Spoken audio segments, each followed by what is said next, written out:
Welcome back to the channel, guys. I am the Drunken Goth, and in today's video we are going to be having a look at the Colombo V12 engine,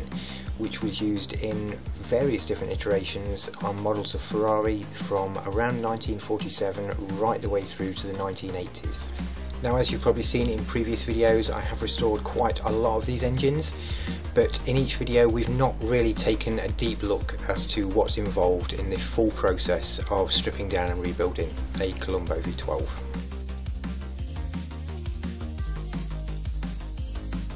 So the particular example we're going to be looking at today is from a Ferrari 330 GT, and while the car was running when the car arrived with me, the engine was in very poor condition. There was a very loud knocking noise coming from what seemed to be the top end of the time, and it was one of those noises where you turn around to the customer and say, turn that off now, that's serious. I would also say though that it is quite a testament to how hardy these engines are, how much punishment they can take and how long they do last even with problems, as the car did drive to me and it was running relatively well, even though the noises it was making were quite horrendous. So as you can see in the video, once the engine has been removed from the car, we start gently stripping down a lot of the attachments on the top. So as you can see, the inlet manifold, the rocker arms, basically just trying to take anything off around the head, and just try and get it down to as close to ready to take the cylinder heads off as sort of step one. Obviously draining the fluids, etc., also at the same time, and just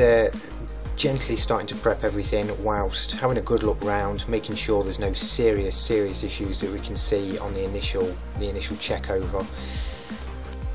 Initially, from what I could tell, there wasn't any serious damage to the cylinder head,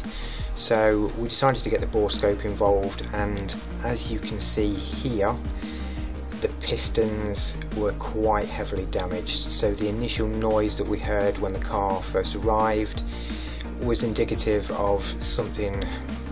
fairly problematic in the bottom end, and as you can see now with the sump off, a lot of debris, there was a lot of metal in there, the oil had started to go very congealed, and it was very indicative of, right, okay, yeah, we've got a serious problem here. And yeah, if we start taking the cylinder heads off, and as we take the cylinder heads off we start to become aware of any problems underneath on the actual face of the cylinder heads and on the pistons themselves.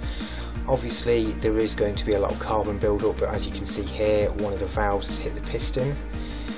and as we continue starting to strip down, it then becomes apparent, unfortunately with this particular engine,